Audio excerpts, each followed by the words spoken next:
kita akan memulai saja bahan kita. Jadi saya sebagai pengantar nanti akan dilanjutkan oleh Pak Wawan, ya.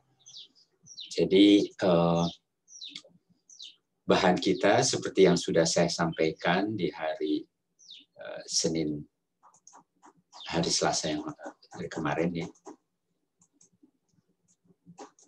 Jadi kita akan bahas tentang bagaimana memanfaatkan ilmu reaktor ke sistem biological, ya. Jadi kita ketahui, maka kita harus punya persamaan menentukan pertumbuhan sel, nanti pembentukan produk dari sel. Ya, mungkin sebenarnya sudah tahu, tetapi ya, jadi saya rasa persamaan kinetika pertumbuhan sel sudah didapat, mungkin yang kita kenal atau yang Anda kenal dengan persamaan Monod misalnya, atau modifikasinya. Nah, tapi ada hal yang perlu saya sampaikan gitu, tentang model kinetika pertumbuhan yang kita kenal ini. Ya, jadi dan ini juga saya rasa sudah sangat dikenal dengan baik, ya, yang berkaitan dengan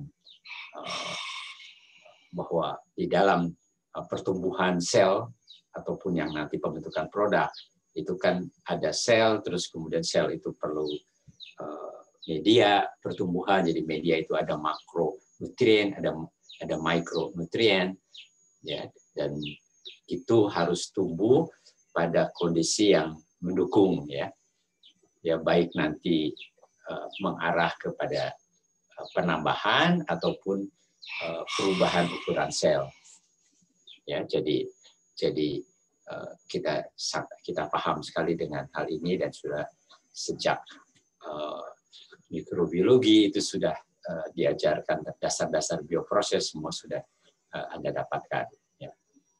Nah, jadi komponen nutrien pun kan ada yang makro ini, ya, jadi CONNP, kemudian ada yang mikro. Nah, sebetulnya ada juga yang mikro itu sebetulnya ada yang masuk ke kelompok trace, ya, yang kecil sekali tetapi harus ada, ya. Jadi ini tiap mikroba mungkin lain-lain, ya.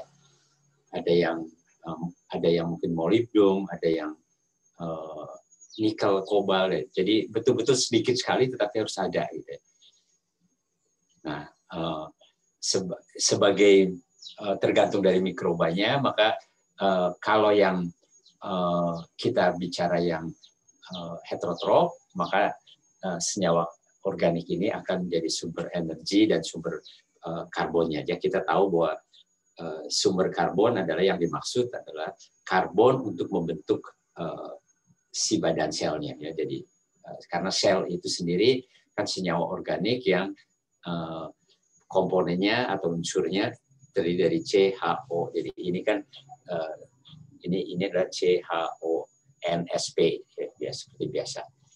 Jadi ini adalah reaksi umum, ya, untuk membentuk sel, ya. Jadi akan dihasilkan energi, dan energi ini dibutuhkan untuk membentuk selnya itu sendiri ataupun untuk mempertahankan selnya, dan kemudian juga untuk bergerak, ya. Jadi saya rasa ini secara garis besar kita mengenal hal ini, ya. Nah, ini yang perlu kita pahami, ya. Jadi sebetulnya apa yang terjadi di dalam pertumbuhan sel itu tidak sederhana,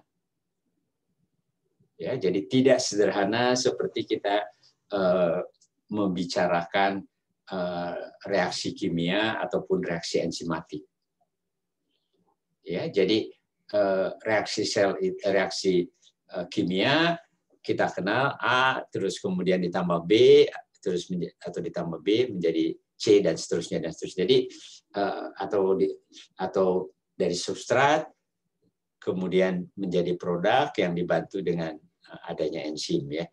Ya, jadi reaksi-reaksi kimia yang kita kenal, misalnya membuat amonia N2 tambah H2 menjadi NH3.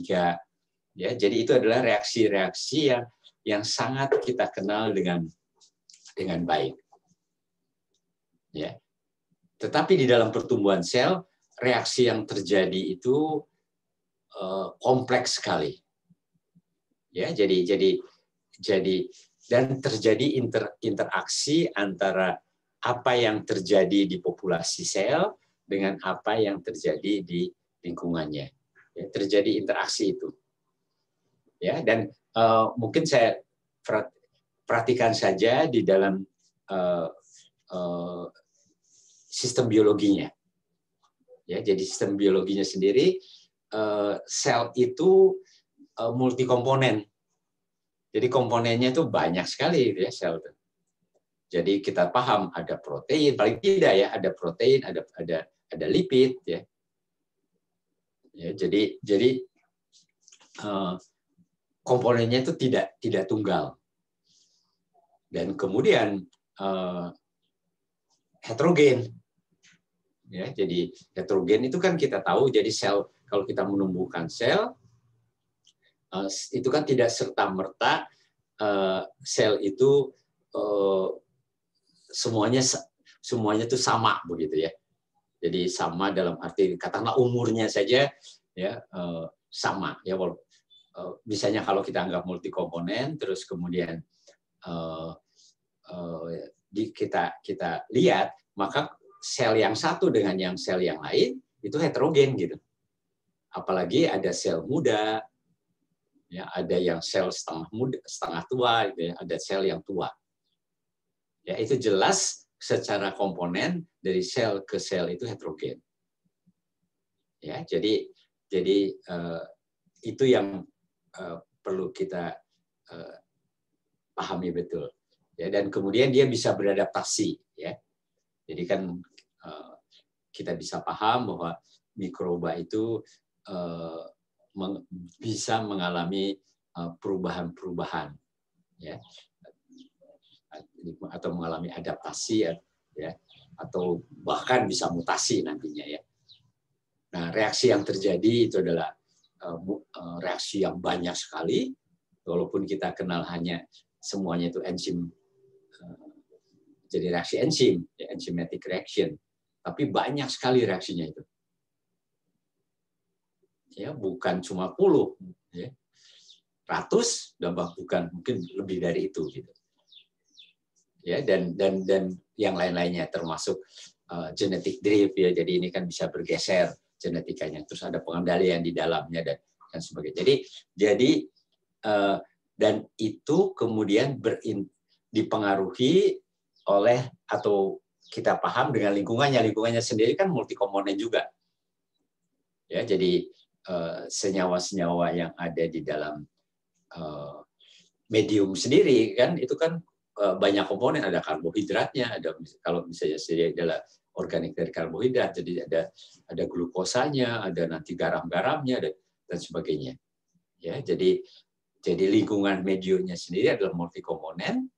Kemudian bisa saja terjadi reaksi di dalam larutan itu ya. Jadi di dalam larutan mungkin terjadi reaksi-reaksi, termasuk di situ ada kesetimbangan asam basa ya, kemudian reaksi antara CO2 dengan H2O menjadi bikarbonat ya, dan kemudian pH bisa berpengaruh, reologinya juga bisa berpengaruh. Reologi itu maksudnya viskositas ya, salah satu reologi karena sifat itu kan viscosity ya, jadi viskositas bisa berubah dalam perjalanannya ya. Dan kemudian ada gas, ada liquid, bahkan ada solid nanti kalau dia immobilize ya. Dan apa yang terjadi di sini, ini ada interaksi. Jadi misalnya yang ini kan jelas diambil ya jadi media itu ada yang diambil ke dalam sel seperti substrat ya, mikronutrien ya dan sebagainya. Tetapi juga ada yang nanti metabolitnya yang keluar kan. Nah, ini akan bisa mempengaruhi pH, bisa mempengaruhi reologi, bisa mempengaruhi asam basa.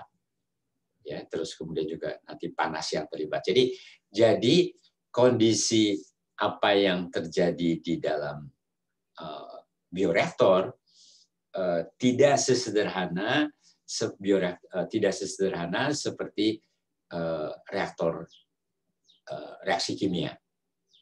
Ya, jadi N2H2 ditambah dengan N2 bikin amonia itu kan jelas-jelas kita punya N2 dan N2-nya dibikin murni, H2 juga relatif murni, direaksikan menjadi NH3.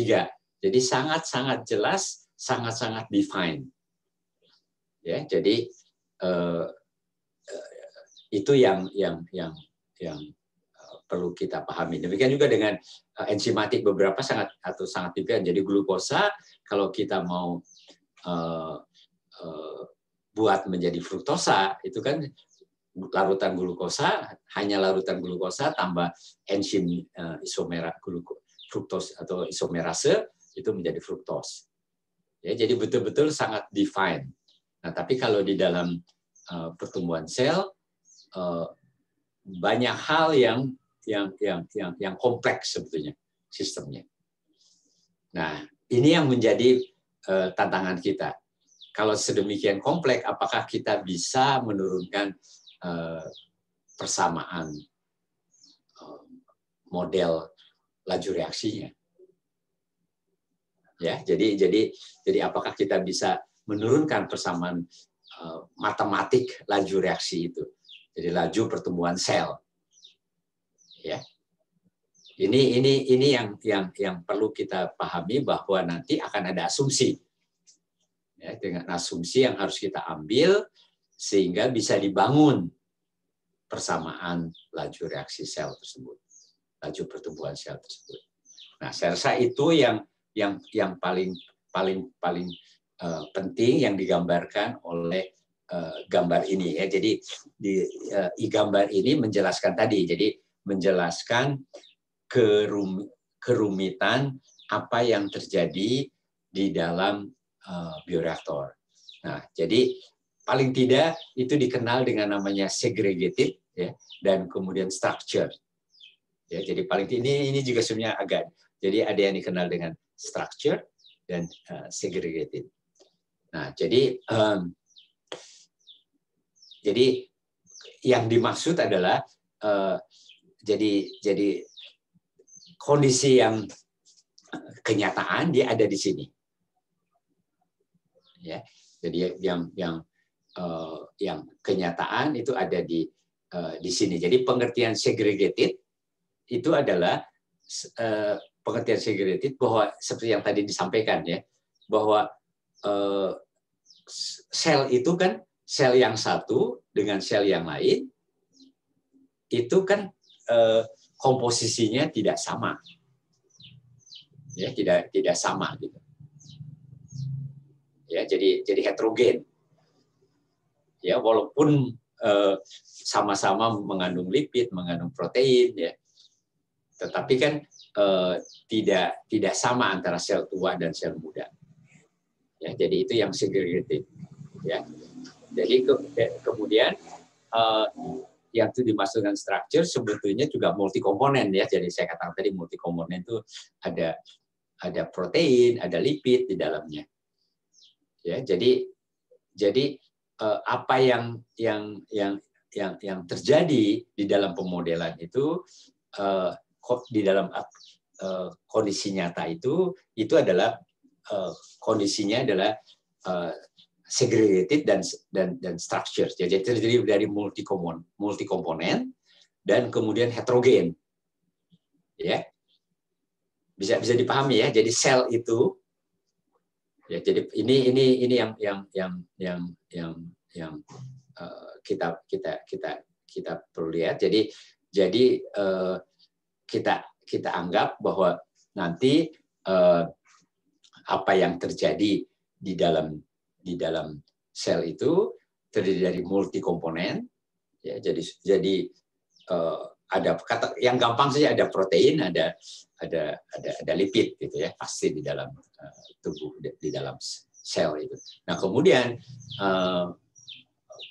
sel yang mengandung protein dan lipid itu antara sel satu dan sel lain itu beda-beda gitu.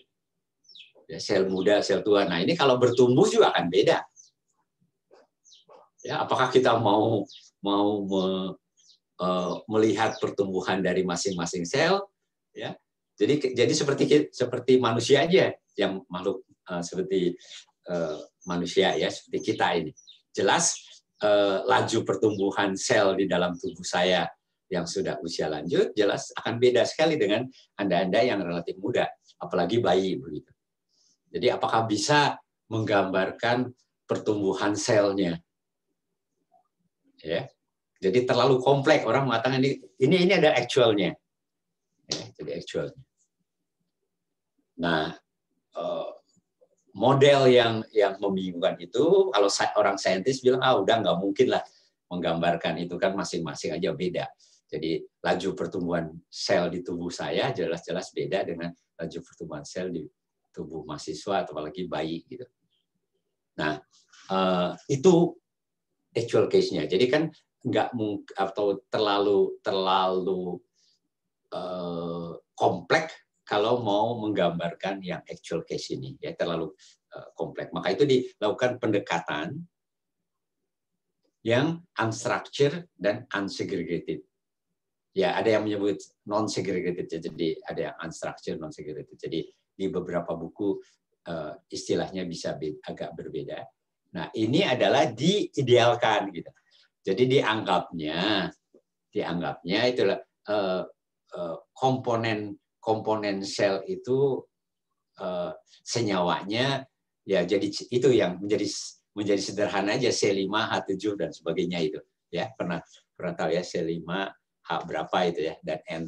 Nah, jadi senyawanya dianggap satu senyawa aja, walaupun di dalamnya ada lipid, di dalamnya ada karbohidrat, di dalamnya ada protein, ya dianggapnya C5H sekian itu.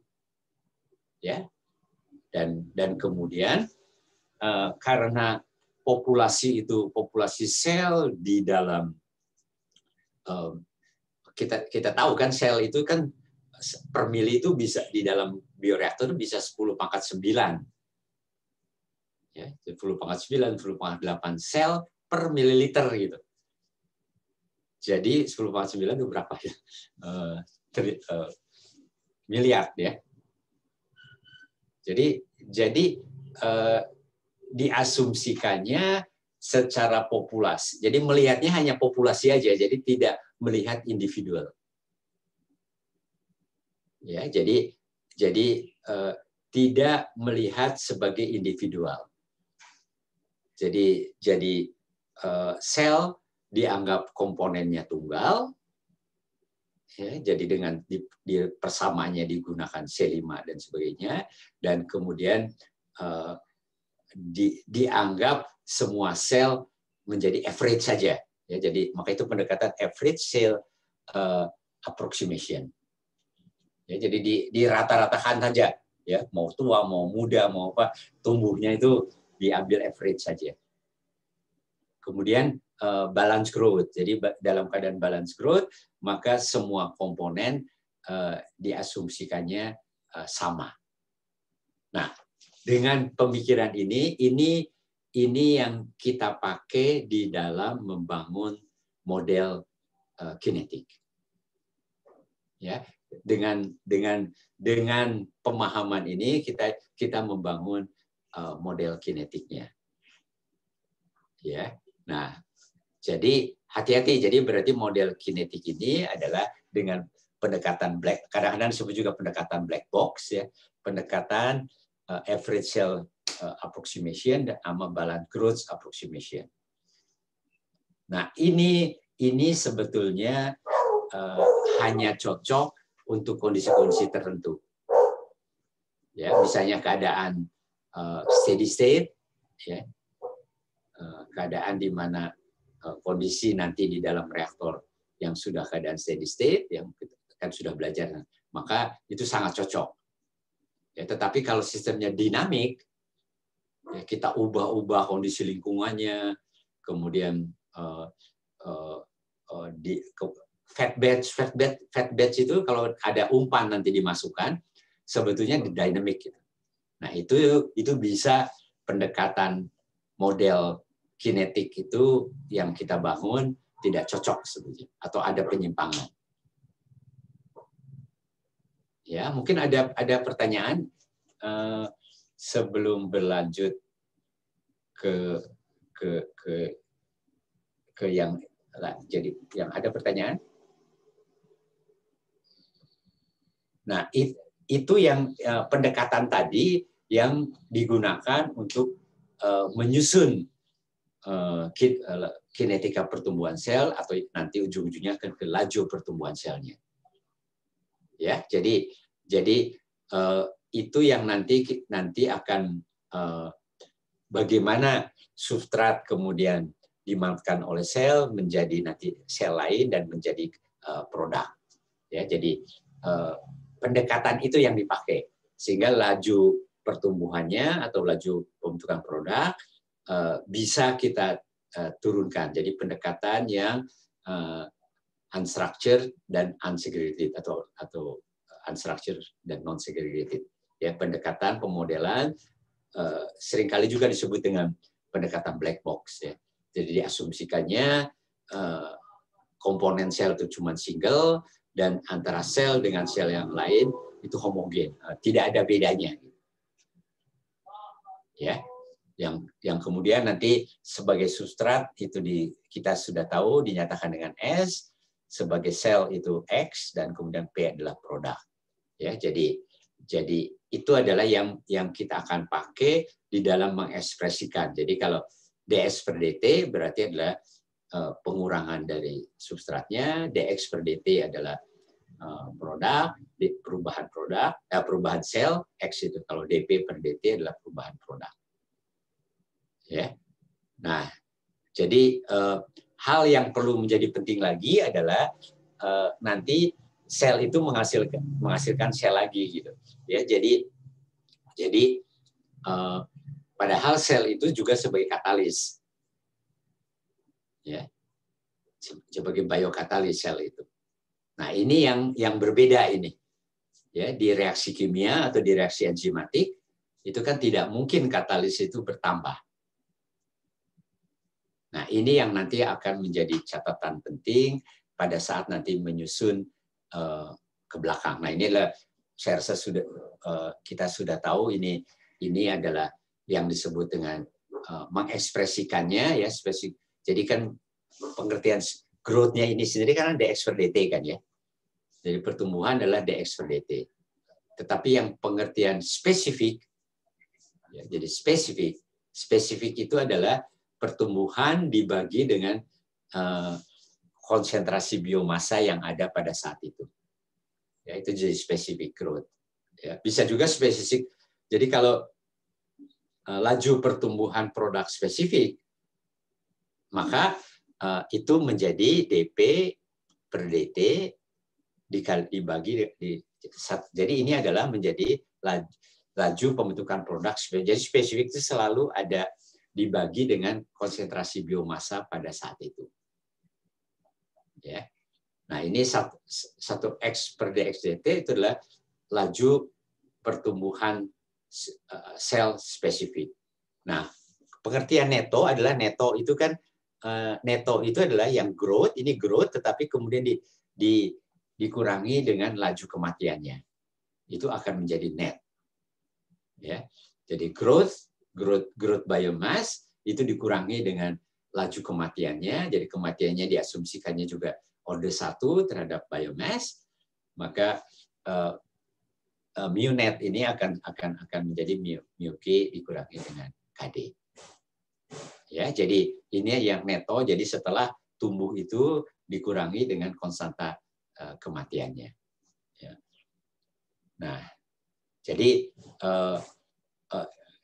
di dalam menyatakannya pertumbuhan itu menyatakannya itu ada yang diekspresikan terhadap mass, terhadap massa.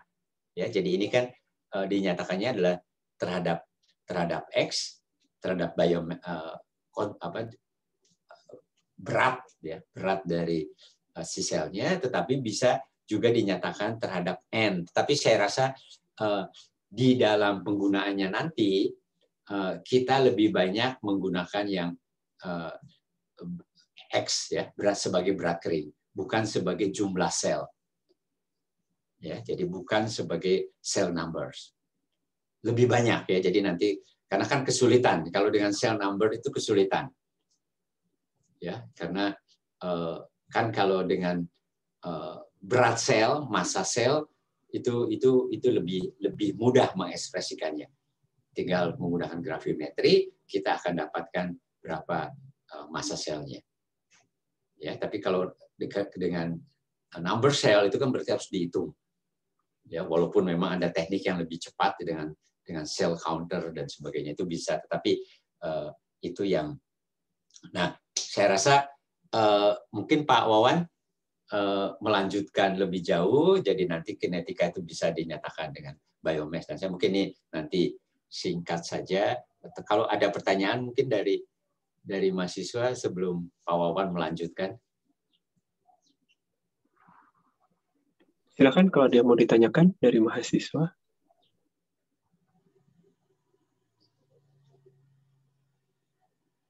Apakah ada? Apakah cukup jelas?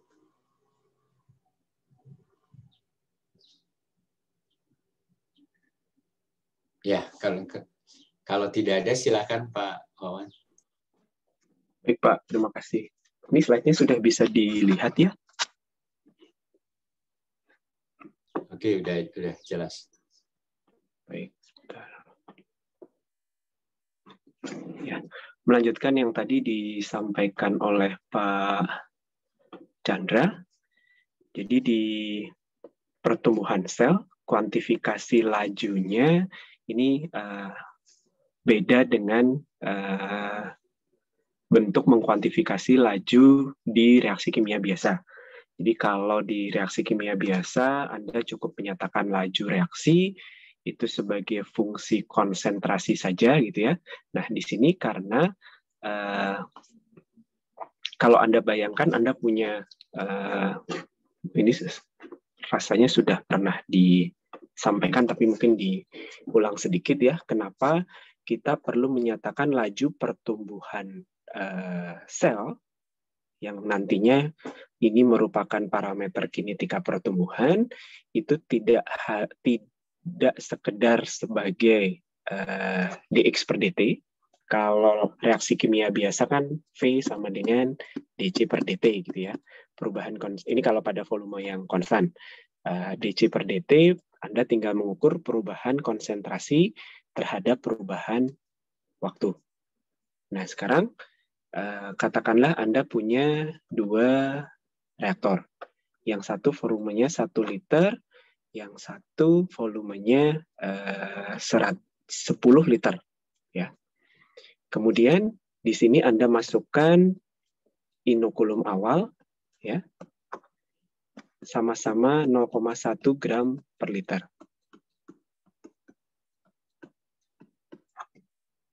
Ya, dan di dalam tiap reaktor ini konsentrasi substrat awalnya katakanlah sama-sama 20 gram per liter.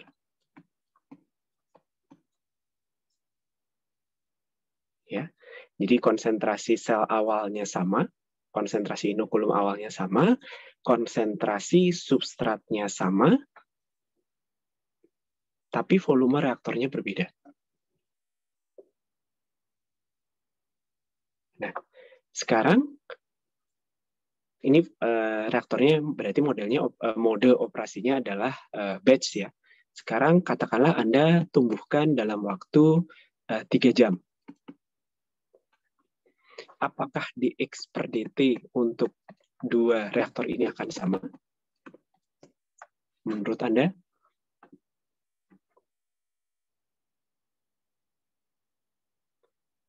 Siapa yang ditanya ya? Kaila, ada? Hai, Pak. Ya. Waktu itu saya ingatnya sih pas pernah disuruh ngitung ini juga kan, kalau nggak salah beda jumlahnya. Ya, beda ya. Jadi dx per dt De-experdite itu apa sih? Perubahan konsentrasi sel. Perubahan konsentrasi sel dalam waktu yang sama, kalau reaktornya berbeda, itu pasti akan lebih besar akan lebih tinggi pada reaktor yang lebih besar.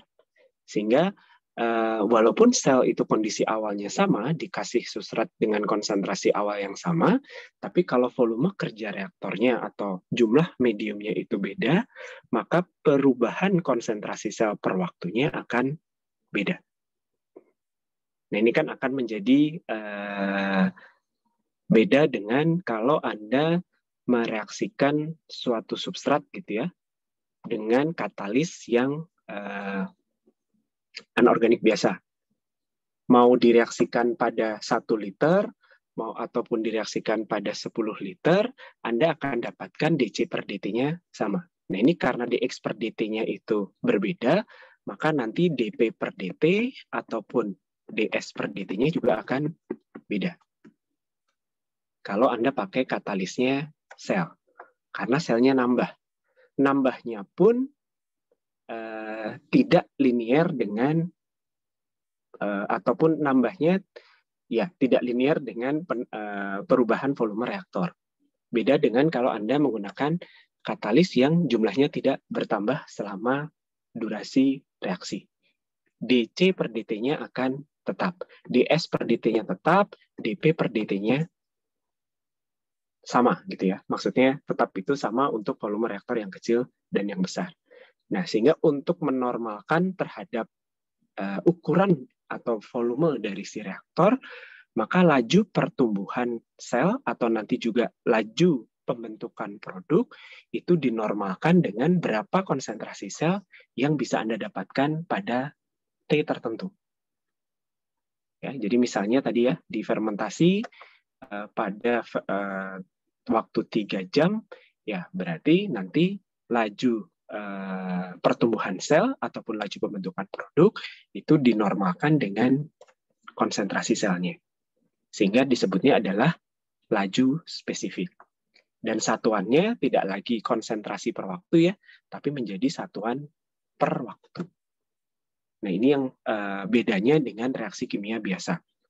Kalau Anda menggunakan atau Anda menjalankan reaksi menggunakan katalisnya sel, selnya ikut nambah, ya, katalisnya ikut nambah, maka pernyataan laju itu untuk menghindari kebingungan atau untuk menghindari pengaruh volume reaktor, Anda nyatakan dalam bentuk laju spesifik. Dan laju spesifik ini yang disebut dengan mu net, ini gabungan antara laju yang dipakai untuk tumbuh dan laju kematian. Walaupun nanti selain laju kematiannya, ada juga yang disebut dengan endogenous metabolism. Jadi endogenous metabolism ini metabolisme yang dilakukan untuk mempertahankan diri. Terjadinya pada fase stasioner, nanti kita akan lihat fase stasioner itu apa. Jadi pada fase ini, mikroba itu sudah tidak bagus kondisi pertumbuhannya. Sehingga dia perlu menguraikan substrat untuk mendapatkan energi, tapi energinya tidak dipakai untuk menambah jumlah sel, atau tidak dipakai untuk tumbuh, melainkan untuk mempertahankan diri. Oke, tadi sudah disampaikan juga oleh Pak Chandra, Anda bisa menyatakan laju spesifik itu dalam bentuk konsentrasi per konsentrasi ya. Kalau konsentrasi ya biasa satuannya massa per volume, atau dalam bentuk jumlah per jumlah. Jadi yang Anda hitung bukan massa dari selnya, tapi jumlahnya. Ini sama saja nanti tergantung dari metode apa yang Anda gunakan. Apakah Anda akan mengukur jumlah atau Anda mengukur konsentrasi.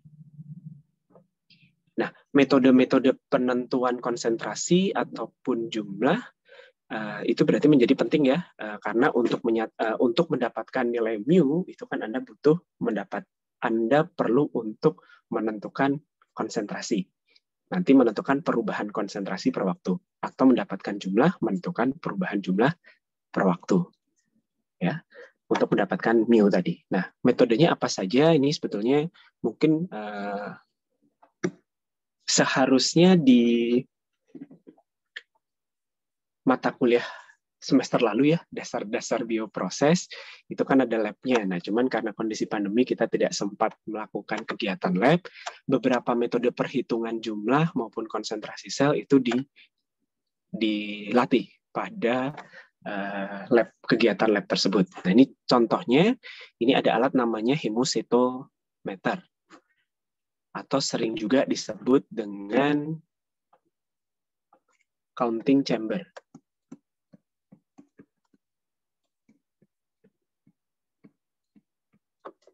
Ya, namanya counting chamber karena bentuknya adalah chamber.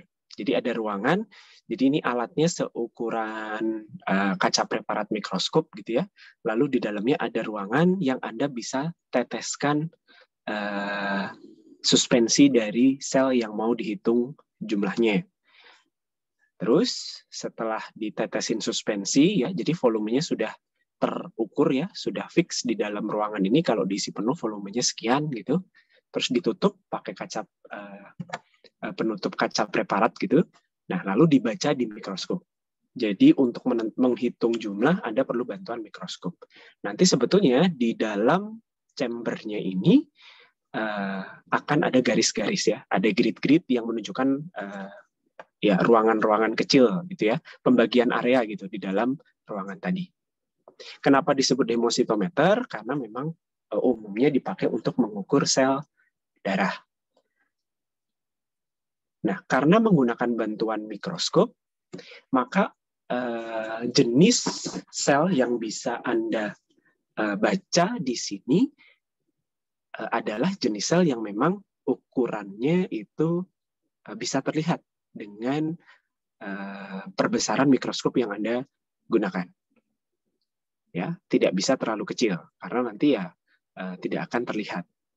Masih kecil-kecil gitu ya. Jadi di sini perlu memperhatikan kemampuan perbesaran dari si mikroskopnya. Selnya pun harus yang tipenya memang dia bisa dilihat dengan jelas terpisah satu dengan yang lain. Bukan jenis sel yang mungkin kayak jamur gitu ya. Kalau jamur kan dia bukan sel terpisah satu dengan yang lain, tapi bentuknya benang-benang, hifa. Nah itu tidak bisa dihitung pakai counting chamber. Mungkin beberapa jenis sel karena mungkin ukurannya besar, tapi terlalu transparan gitu kalau Anda lihat di dalam mikroskop, tidak bisa dibedakan batas dinding selnya dengan lingkungannya. Nah ini Anda juga bisa melakukan teknik pewarnaan, sehingga nanti sel dan lingkungan bisa dibedakan. Atau Anda juga bisa melakukan teknik pewarnaan untuk membedakan mana sel yang hidup, mana sel yang sudah mati. Karena dengan teknik pewarnaan tertentu, Anda bisa membedakan dua jenis sel tadi. Jadi kalau Anda tidak bisa membedakan, ya di sini Anda hanya mengukur keseluruhan jumlah sel. Tapi kalau Anda bisa melakukan pewarnaan untuk membedakan, Anda bisa membedakan, lalu Anda bisa mengukur jumlah sel yang hidup, misalnya. Nah, nanti seiring dengan pertumbuhan mikroba, Anda ukur jumlah selnya. Ya, jadi di sini metode hemositometer atau counting chamber itu mengukur jumlah sel. Nah, untuk mengukur jumlah, ada metode lain yang cukup umum digunakan. Ini namanya, sebetulnya nama metodenya adalah plate count. Kenapa? Karena bentuknya adalah plate. Jadi ini ada cawan Petri ya. Ada cawan Petri, di dalamnya Anda buat padatan agar. Jadi medium yang cair, Anda tambahkan bubuk agar, sehingga nanti ketika sudah dalam kondisi dingin, dia akan memadat. Lalu bagaimana cara menghitung jumlah selnya? Dari suspensi, kalau yang tadi kan suspensi Anda langsung masukkan ke dalam chambernya counting chamber. Kalau ini Anda ambil beberapa mili gitu ya, sedikit, lalu Anda teteskan di atas permukaan agar ini, lalu Anda oles. Setelah dioles, nanti diinkubasi. Diinkubasi itu dibiarkan pada temperatur tertentu selama waktu tertentu. apa yang terjadi? Nanti akan tumbuh selnya. Nah, kalau counting chamber diamati dengan mikroskop, karena Anda melihat satu per satu sel, nah kalau ini bisa dilihat dengan mata secara langsung. Karena bisa dilihat kasat mata ya, ini bukan satu sel, tapi kita sebutnya adalah satu koloni, gabungan beberapa sel. Ya, jadi yang kelihatan 1, 2, 3 ini bukan sel ya, tapi koloni dari sel. Sehingga nanti jumlahnya disebutnya adalah colony forming unit atau CFU. Nah, karena tadi Anda mengoleskan dari suspensi sel Anda oleskan ya di atas permukaan agar, maka bisa terjadi kalau selnya terlalu banyak akan menjadi seperti ini. Kalau selnya terlalu sedikit, misalnya pengencerannya terlalu banyak gitu ya, bisa jadi tidak muncul ya, atau munculnya cuma 1, 2 seperti ini. Nah, secara umum koloni yang bisa dikatakan representatif itu sekitar 20-200 koloni per cawan Petri. Ya, kenapa? Kalau kurang dari 20 itu terlalu sedikit ya. Tidak representatif. Kalau lebih dari 200 itu terlalu banyak. Ngitungnya juga agak susah gitu ya. Dan ini juga menjadi tidak representatif. Nah,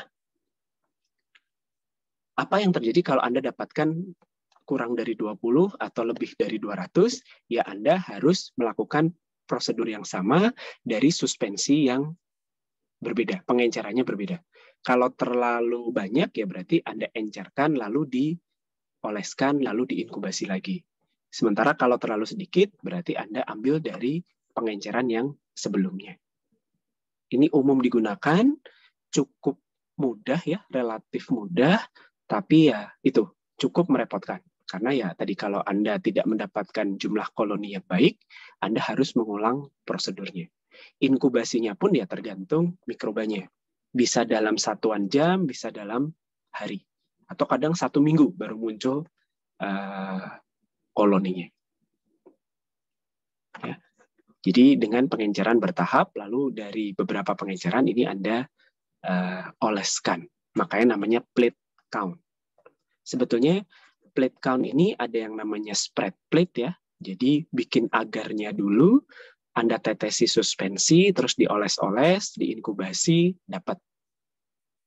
Makanya namanya spread plate. Tapi ada juga yang melakukannya, suspensinya diteteskan dulu, baru agarnya dituangkan, lalu nanti ketika agarnya sudah mengeras, selnya akan tumbuh dan dia membentuk koloni. Ada yang di permukaan, ada yang di dalam agar. Kalau ini kan hanya di permukaan. Nah, ini namanya metode pour plate. Nah, pour plate ini cukup beresiko karena ketika Anda menuangkan agar, itu kan dia masih cukup panas. Jadi, Anda harus tahu atau Anda harus menjaga agar si agar ini tetap cair, sehingga bisa dituang, tapi tidak boleh terlalu panas, sehingga nanti bisa mematikan si suspensi mikroba. Jadi yang biasanya dilakukan, relatif lebih mudah dilakukan, itu adalah yang spread plate. Nah, metode colony forming unit ini juga sebetulnya digunakan untuk mengidentifikasi mikroba. Mungkin di perkuliahan DAS BP semester lalu kan sudah pernah diterangkan ya, kalau Anda mau mengisolasi mikroba itu caranya bagaimana. Nah, untuk memastikan bahwa Anda mendapatkan mikroba yang Anda inginkan, nah Anda bisa ngecek bentuk koloninya. Bagaimana warnanya, ukurannya kira-kira seberapa besar gitu ya. Nah, ini dengan cara pakai spread plate ini. Oke, jadi yang dihitung jumlah juga, tapi koloni. Metode lain, ini sekilas saja ya. Jadi ada yang menggunakan prinsip perhitungan jumlah secara langsung. Jadi memanfaatkan yang kiri, ini memanfaatkan arus listrik ya. Jadi ada 2 elektroda gitu, Anda aliri arus, sehingga nanti dia menimbulkan medan listrik gitu ya di antara dua elektroda ini. Nah, karena sel itu punya muatan di permukaannya, sehingga nanti dia bisa bergerak. Nah, pas bergerak, dia dilewatkan suatu lubang gitu ya. Nah, lubang ini terhubung dengan detektor yang nanti akan bisa menghitung jumlah sel. Jadi ketika dia lewat, maka akan terjadi perubahan hambatan misalnya, sehingga nanti akan menimbulkan perubahan arus atau tegangan. Nah, perubahan tadi yang kan intermittent ya, 1, 2, 3. Nah, itu yang dihitung sebagai dihitung sebagai jumlah sel. Atau memanfaatkan cahaya. Ya, jadi selnya dialirkan pada suatu chamber, kemudian nanti ketika mengalir di jalur tertentu dia ditembak dengan laser. Karena ditembak maka akan ada cahaya yang terscatter itu berarti disebarkan gitu ya. Terus nanti dia ditangkap oleh detektor. Nah, ini menghitung jumlah dan perhitungannya secara langsung. Alatnya yang menghitung. Nah, oke, jadi kalau untuk melakukan ini adalah metode yang paling mudah sebetulnya asal alatnya ada. Nah, metode lain itu sering juga disebut dengan cell dry weight atau gravimetri. Jadi kalau gravimetri sesuai namanya, cell dry weight, yang dihitung adalah berat sel kering. Jadi Anda menumbuhkan mikroba selama beberapa waktu gitu ya. Nanti durasi tertentu, katakanlah 24 jam, Anda ambil sampel suspensinya. Lalu Anda saring, ya. Jadi suspensi diambil, disaring, kemudian filtratnya itu dikeringkan pada temperatur tertentu sampai beratnya konstan. Terus nanti ditimbang. Nanti Anda dapatkan berat kering untuk sekian liter, untuk per mililiter atau per liter sampel itu berapa. Nanti lakukan hal yang sama di jam ke-48 misalnya, atau 60. Jadi Anda membuat hubungan antara berat sel kering terhadap waktu. Nanti Anda bisa dapatkan pola pertumbuhan sel seperti ini. Nah, metode lain tidak menghitung jumlah, tidak menghitung berat, tapi menghitung volume. Ini pack cell volume, jadi sebetulnya hanya menghitung rasio volume. Umum digunakan untuk melihat jumlah sel darah merah di dalam darah. Karena kan kalau darah itu ada sel darah merah, darah putih, plasma gitu ya. Nah ini untuk melihat seberapa banyak si darah merah itu ya berarti Anda hitung volumenya. Ini bisa dengan disentrifugasi terlebih dahulu. Oke, yang ini jarang dilakukan kalau di lab. Nah, yang umum juga dilakukan adalah dengan menentukan turbiditas atau optical density dari sel. Alatnya, tahu ya, namanya spektrofotometer. Jadi prinsipnya adalah Anda menembakkan cahaya ke dalam suspensi sel. Nah, sel itu kan punya kekeruhan tertentu karena dia punya densitas tertentu, warna cairannya kan tidak bening gitu ya. Makin banyak selnya, dia akan makin keruh. Sehingga nanti jumlah sel atau densitas sel itu akan meningkat sebanding dengan cahaya yang bisa diserap oleh si suspensi. Nah, metode ini juga umum digunakan di lab. Anda dapat datanya adalah absorbansi. Berapa banyak cahaya yang bisa diabsorb atau transmitansi. Cahaya yang bisa ditransmisikan. Nah, metode ini bisa digunakan kalau selnya bisa tersuspensi dengan baik. Artinya tidak gampang mengendap. Karena kan perlu waktu ya untuk menembakkan cahaya sampai cahayanya itu ditangkap oleh detektor. Nanti dia akan menunjukkan angka absorbansi atau transmitansi tertentu. Makin keruh selnya, ya absorbansinya naik atau transmitansinya turun. Nah, nanti Anda juga bisa membuat kurva hubungan antara waktu dengan absorbansi atau optical density. Anda bisa bandingkan, misalnya Anda bandingkan dua organisme yang berbeda terhadap waktu, adsorbensinya seperti apa. Makin tinggi adsorbensinya, ya berarti pertumbuhannya semakin cepat. Oke, sampai di sini dulu. Ada yang mau ditanyakan?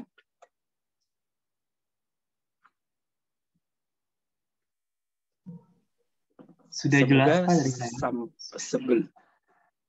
Semoga sebelum kalian lulus, kalian sempat melakukan percobaan untuk penentuan konsentrasi maupun jumlah sel ini ya. Semoga, amin. Baik, ada pertanyaan? Kalau tidak ada, berarti kuliah hari ini saya cukupkan sekian. Kita lanjutkan lagi hari Selasa minggu depan. Terima kasih, selamat pagi. Waalaikumsalam warahmatullahi wabarakatuh.